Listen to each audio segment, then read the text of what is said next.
one of counterattack in the Cold War. As 1949 wore on, we got increasing evidence of the success of this counterattack against communism. For one thing, we knew that the Voice of America was getting results. Knew it because of the expensive and elaborate measures the Russians took to jam those broadcasts, to ring down a curtain of static. Listen.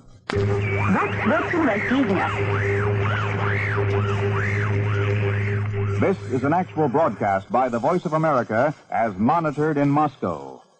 And as for Moscow radio itself, well, it had to take on not the West alone, but the heretic, Tito. The working people of our country are full of indignation, evoked by the latest foul action of the fascist beast in Belgrade. And that's the end of the news, broadcast to you from Radio Moscow. But from the best evidence available, there was no weakening of Tito's position among his own people. They cheered mightily at the anniversary celebration of the People's Front government for Marshal Tito. Иначе Бога те ударени или потом и разни добрима, напредну и стритну социалистическу државу. Where the West was aided by the break in communist ranks, there was also the tremendous effort of our own people. The Berlin airlift, which made a place called Tempelhof the busiest airport in all history. Roger 09, your latest Tempelhof weather, unlimited, tire broken, 7 miles, wind northwest at 6, altimeter setting at 3001, landing at 270. Right hand on road. An actual moment recorded at Tempelhof Tower as traffic control men guided in the ceaseless flights of supplies for blockaded Berlin. It was a spectacular show, the airlift, and it worked. In 1949, the Russians ended the blockade of Berlin. It had failed. Another factor in the counterattack was the growing unity of the West, the formation of the Council of Europe at Strasbourg. And here, a lighter moment in that very serious story. It happened when England's Winston Churchill spoke in faltering French to the people of Strasbourg. Je vous remercie, messieurs et mesdames, citoyens de Strasbourg, de votre accueil et de l'honneur que vous m'avez donné aujourd'hui, que je regarde comme un compliment incomparable, valué par moi pendant tout ce qui me reste de la vie.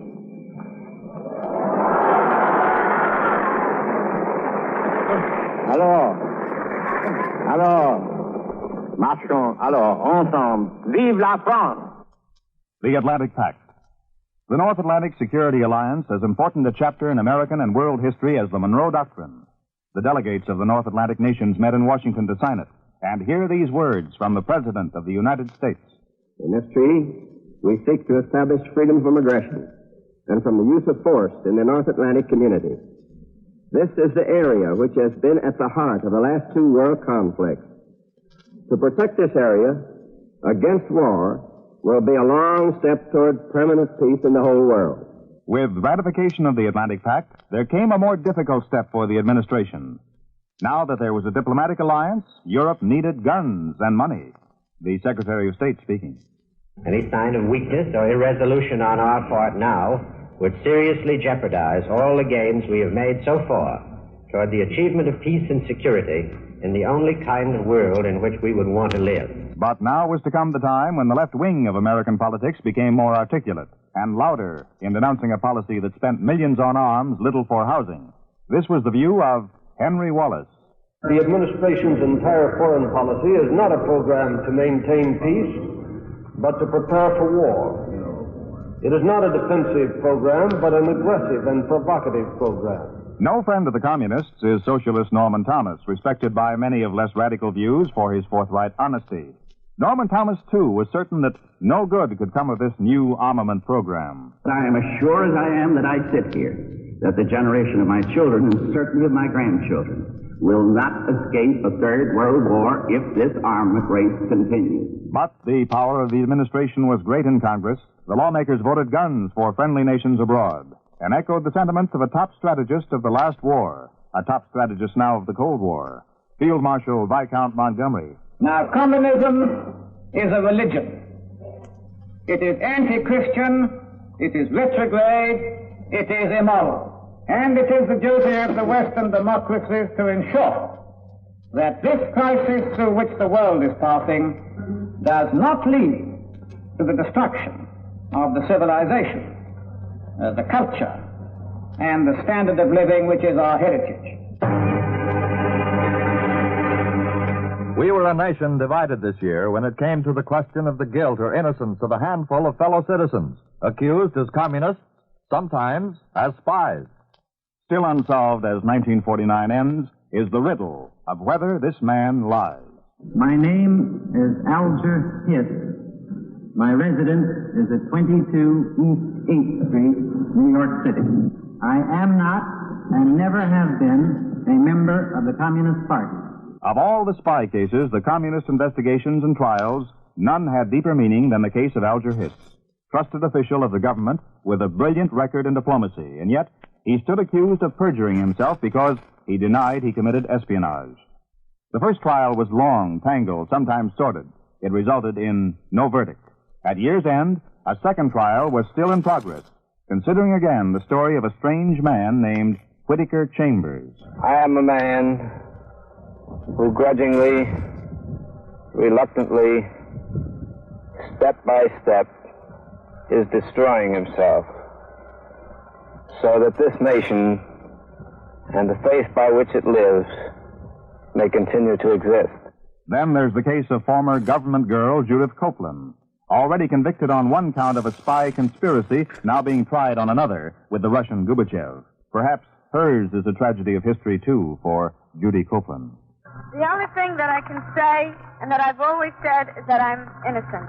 History will mark 1949 as the year a political trial without precedent in our country came to the end of round one. The long ordeal of Judge Medina was over. The 11 communist leaders were convicted. Weary, too, was the government's prosecutor, John McGoey. The trial here was long and tedious. In representing the government, I presented the evidence to the best of my ability to support the charge. That was my duty. The jury deliberated carefully and reached a verdict. That was its duty. Also convicted after the tangled trial were the attorneys for this American Politburo. One of those held in contempt was Harry Socker. This sentence came as a great shock. It is the most devastating indication that it is later in America than we think, when American lawyers can be sent to jail for their courageous and vigorous defense of the constitutional rights of their clients. Decisions from high courts on the case of the Communist Party USA still to come. There were times during the year when the anti-communist campaign seemed to backfire. The self-styled patriot J. Parnell Thomas in jail for crimes against his government. There was something ugly about an incident at a place called Peekskill. But agencies such as the Committee on Un-American Activities did score. This was the time when the witness was a young Negro named Jackie Robinson. I've been asked to express my views on Paul Robeson's statement in Paris to the effect that American Negroes would refuse to fight in any war against Russia because we love Russia so much. I haven't any comment to make except that, on that statement, except that if Mr. Robeson actually made it, it sounds very silly to me. Most Negroes and Italians and Irish and Jews and Swedes and Slavs and other Americans would act just as all these groups did in the last war. They'd do their best to keep their country out of war. If unsuccessful, they'd do their best to help their country win the war against Russia or any other enemy that threatened us.